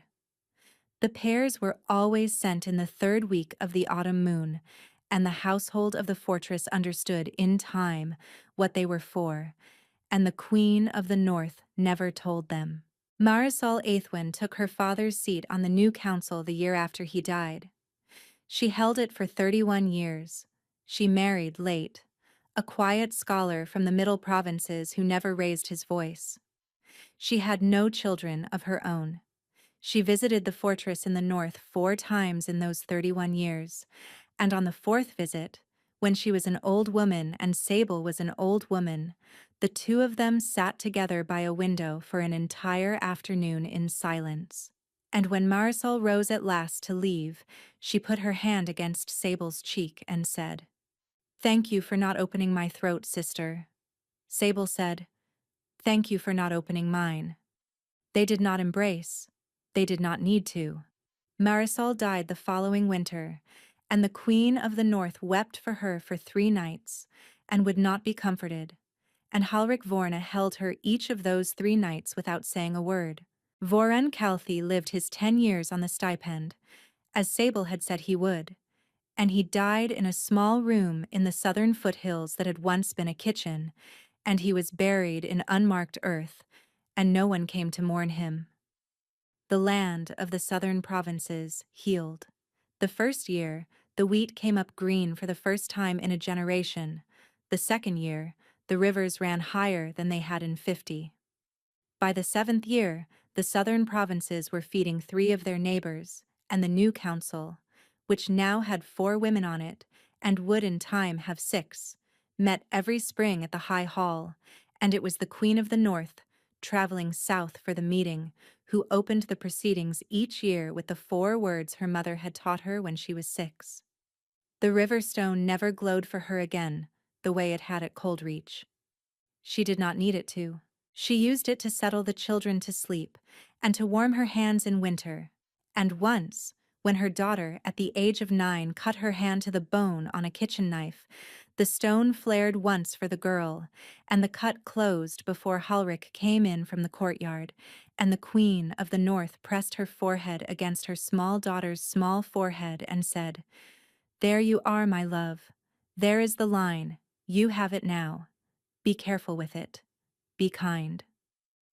Halric Vorn lived to be 73. Sable Renwick lived to be 76. They were buried in the same stone vault, in the village beneath the fortress, in a place the seer had set aside for them on the night the king had ridden south. The stone over the vault carried no titles.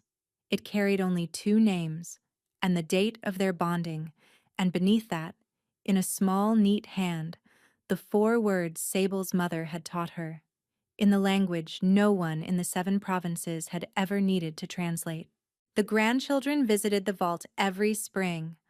By the time the great-grandchildren came, the vault had become a small place of pilgrimage for the women of the southern provinces who had begun, quietly and without fanfare, to discover that their hands too could be warm when they were needed to be. They came with offerings of pears in the 3rd week of the autumn moon, and white flowers from gardens they had grown themselves, and small carved stones, and they sat by the vault, and they said their grandmother's names aloud, and the names were not struck from the records any more. The names were written in the books of the new council, and the books were kept in the High Hall, and the High Hall, 400 years old and built on a broken binding, stood the whole long while. 2 old wolves lay in a stone vault beneath a quiet hill. A line of women who had once been forgotten kept walking forward into the years, one daughter at a time, with their hands warm and their stones close, and their names their own. And in the 7 provinces of the north, on the long winter nights when the wind came down off the iron mountains and the children of the children of the children gathered around the great hearths to listen, the old story was told the same way every time. It began in a ballroom with a girl in a midnight blue gown. It ended in a clearing, and on a road, and in a burning valley, and at the foot of a dais in a hall that no longer held its old binding. It ended with 2 people who had been told all their lives that they were not allowed to be happy, walking out of a cold stone hall together into the spring. And the children, listening every time, asked the same question at the end. And then what happened? And the old wolf telling the story, every time, smiled the small, slow smile of a wolf who had heard the question many times before and gave the same answer. Then they went home, and they were not parted again.